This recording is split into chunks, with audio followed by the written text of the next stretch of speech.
سأل سائل بعذاب واقع للكافرين ليس له دافع من الله ذي المعارج تعرج الملائكة والروح إليه في يوم كان مقداره 50,000 سنة فاصبر صبرا جميلا إنهم يرونه بعيدا ونراه قريبا يوم تكون السماء كالمهل وتكون الجبال كالعهن ولا يسأل حميم حميما يبصرونهم يود المجرم لو يفتدي من عذاب يومئذ ببنيه وصاحبته وأخيه وفصيلته التي تؤويه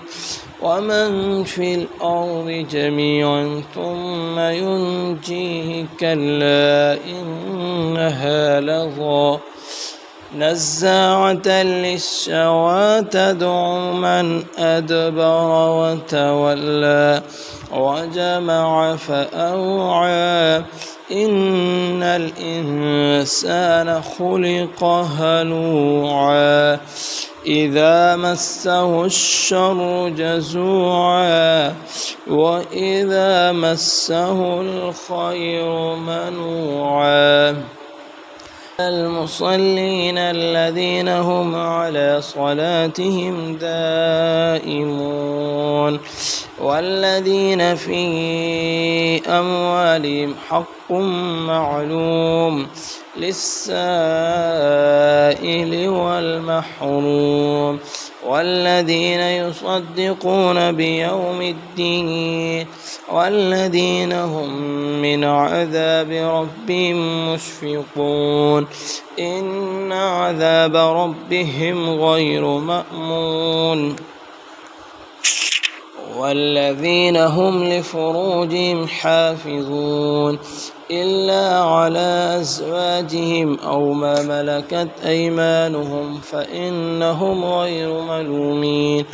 فمن ابتغى وراء ذلك فأولئك هم العادون والذين هم لأماناتهم وعهدهم راعون والذين هم بشهاداتهم قائمون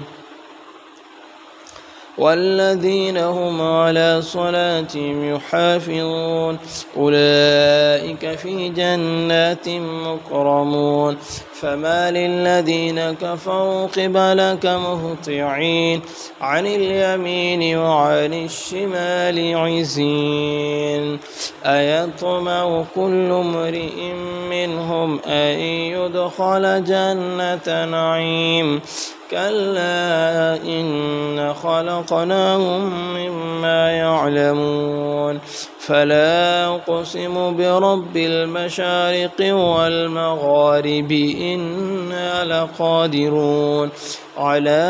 أن نبدل خيرا منهم وما نحن بمسبوقين فذرهم يخوضوا ويلعبوا حتى يلاقوا يومهم الذي يوعدون